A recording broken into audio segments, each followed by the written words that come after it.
नमस्ते दोस्तों, मैं हूं आपका अपना जयवीर सिंह। आज जो कहानी मैं आपको सुनाने जा रहा हूं, वो कमजोर दिल वालों के लिए बिल्कुल नहीं है। अगर आपको रात के अंधेरे से या पुरानी इमारतों के सन्नाटे से डर लगता है तो इस वीडियो को यहीं छोड़ दें। आज की ये खौफनाक कहानी मैंने खुद लिखी है और यकीन मानिए इसे लिखते वक्त मेरी खुद की रूह कांप गई थी। कहानी शुरू करने से पहले अगर आप चैनल पर नए हैं तो अपने भाई के YouTube channel Jaiveer Singh YouTuber को अभी सब्सक्राइब कर लें और बेल आइकॉन दबा दें। और हाँ, अगर आपके पास भी कोई ऐसी सच्ची और डरावनी घटना है तो मुझे मेरे इंस्टाग्राम आईडी केदारनाथ भोले स्टेटस पर ज़रूर मैसेज करें। वीडियो को अभी से लाइक कर दें क्योंकि आगे आप डर के मारे सब भूल जाएंगे। तो चलिए अपने दरवाजे बंद कर लीजिए, लाइट बुझा दीजिए और शुरू करते हैं आज की खौफनाक दास्तान। ये बात उन दिनों की है जब मेरे 3 दोस्त राहुल, सोनू और जितेंद्र अपने शहर की भागदौड़ भरी जिंदगी से दूर कुछ एडवेंचर की तलाश में थे। राहुल थोड़ा समझदार और डरपोक किस्म का था। सोनू को हर बात में मजाक सूझता था, लेकिन जितेंद्र निडर था, या यूं कह लें कि बेवकूफ हद तक निडर था। उनके शहर से करीब 40 किलोमीटर दूर एक घने और वीरान जंगल के बीचों बीच एक पुरानी हवेली खड़ी थी। आसपास के गांव वाले उसे शापित हवेली कहते थे। गांव वालों का मानना था कि आज़ादी से पहले वहां एक बहुत ही क्रूर जमींदार रहता था, जिसने अपने ही परिवार को उस हवेली में जिंदा जला दिया था। तब से उस हवेली के आसपास परिंदा भी पर नहीं मारता। कहते हैं जो भी रात ढलने के बाद उस हवेली के दरवाजे के अंदर गया वो या तो कभी लौटकर नहीं आया या फिर अपना मानसिक संतुलन खो बैठा। एक रात जब ये तीनों दोस्त साथ बैठे थे तो बातों बातों में उस हवेली का जिक्र छिड़ गया। जितेंद्र ने हंसते हुए कहा, अरे ये भूत प्रेत सब मन का वहम होते हैं। आज रात चलते हैं उस हवेली में, देखते हैं कौन सा जमींदार हमारा रास्ता रोकता है। राहुल ने तुरंत मना कर दिया, पागल हो गया है क्या? गांव वाले ऐसे ही नहीं डरते, हमें वहां नहीं जाना चाहिए। लेकिन सोनू और जितेंद्र ने उसे डरपोक कहकर इतना चिढ़ाया कि आखिरकार राहुल को भी हाँ कहनी पड़ी। रात के ठीक 11:30 बज रहे थे। तीनों अपनी अपनी टॉर्च और कुछ सामान लेकर बाइकों पर उस सुनसान जंगल के रास्ते पर निकल पड़े। जैसे जैसे वो हवेली के करीब पहुंच रहे थे, हवा में एक अजीब सी ठंडक घुलने लगी थी। आसमान में चांद बादलों के पीछे छुप गया था और दूर दूर तक किसी जानवर की आवाज तक नहीं आ रही थी।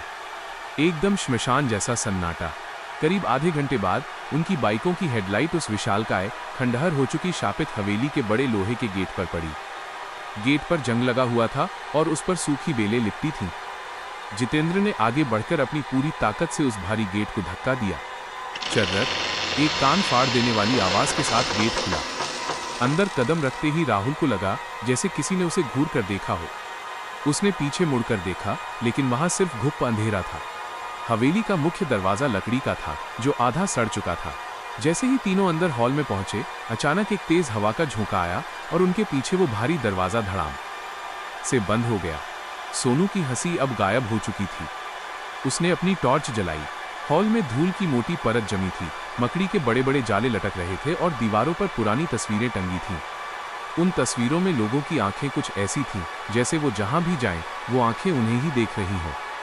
अचानक ऊपरी मंजिल से कुछ भारी चीज घसीटने की आवाज आई।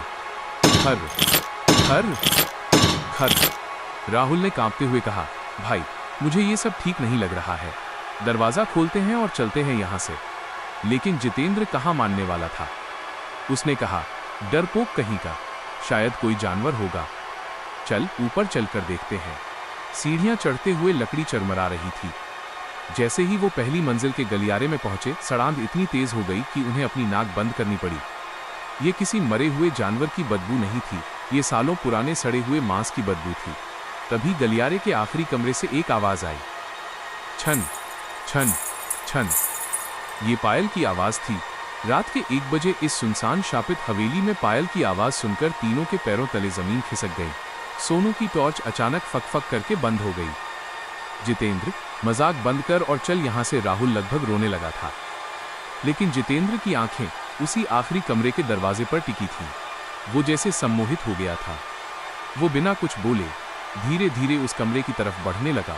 राहुल और सोनू ने उसे रोकने के लिए उसका हाथ पकड़ा, लेकिन जितेंद्र के शरीर में जैसे किसी 10 लोगों की ताकत आ गई थी। उसने एक ही झटके में दोनों को दूर फेंक दिया। जितेंद्र ने जैसे ही उस कमरे का दरवाजा खोला, अंदर का नजारा देखकर राहुल और सोनू की चीख निकल गई। कमरे के बीचों बीच एक औरत उल्टी खड़ी थी। हाँ दोस्तों, उल्टी। उसके पैर छत की तरफ थे और सिर जमीन की तरफ। उसके बाल जमीन पर बिखरे हुए थे और वो एक बहुत ही भयानक फटी हुई आवाज में हंस रही थी। इससे पहले कि कोई कुछ समझ पाता, उस औरत का सिर 180 डिग्री घूम गया और उसने अपनी सफेद, बिना पुतलियों वाली आंखों से जितेंद्र को देखा। उसका चेहरा आधा जला हुआ था और मुंह से काला खून टपक रहा था। उसने अपना एक लंबा, सूखा हुआ हाथ जितेंद्र की तरफ बढ़ाया और पलक झपकते ही जितेंद्र की गर्दन दबोच ली। जितेंद्र हवा में तड़पने लगा, उसकी आंखें बाहर आ गई थीं। राहुल और सोनू के अंदर पता नहीं कहां से हिम्मत आई। उन्होंने जय बजरंगबली का नाम जोर से चिल्लाया और जितेंद्र को उस चुड़ैल की पकड़ से पूरी ताकत से पीछे की तरफ खींचा। जैसे ही वो चुड़ैल पीछे हटी, तीनों बिना पीछे मुड़े पागलों की तरह सीढ़ियों से नीचे भागे। मुख्य दरवाजा अभी भी जाम था। सोनू ने पास ही पड़ी एक भारी लोहे की रॉड उठाई और खिड़की के जंगले पर दे मारी। खिड़की टूट गई और तीनों वहां से कूदकर सीधे अपनी बाइकों की तरफ भागे। पीछे हवेली से उस चुड़ैल की चीखने की आवाजें आ रही थीं, जो उनके कानों के पर्दे फाड़ रही थीं। वो बाइकों को हवा की रफ्तार से उड़ाते हुए शहर वापस आ गए। उस रात के बाद जितेंद्र को 104 डिग्री बुखार हो गया। 1 महीने तक वो बिस्तर से नहीं उठ पाया।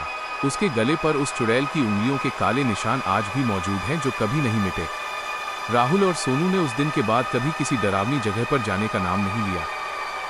दोस्तों, ये थी आज की कहानी। वो शापित हवेली आज भी उसी वीरान जंगल में है और न जाने कितने राज अपने अंदर दफन किए हुए है।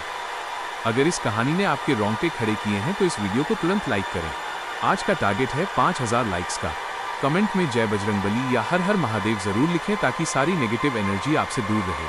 मुझसे बात करने के लिए इंस्टाग्राम केदारनाथ भोले स्टेटस पर आएं और अपने भाई के चैनल जयवीर सिंह यूट्यूबर को सब्सक्राइब करके बेल आइकॉन जरूर दबा लें।